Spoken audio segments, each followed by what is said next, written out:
This tutorial will show you how to add a slide when you're using the Elementor plugin for WordPress.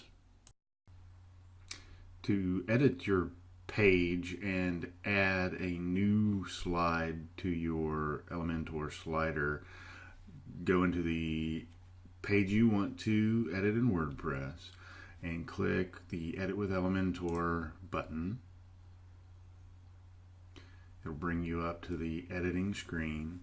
Select the slide element that you want to edit and add a slide to. You'll see there's 3 currently. To add a 4th, click the Add Item button, and you'll see the preview of the 4th element. You can edit the content, make it consistent with the other slides. And if you wanted to add a picture, you could do that here. Now you have a 4th slide in your slider. Click the Update button. That publishes it out to your website. Exit back to your dashboard and preview your page.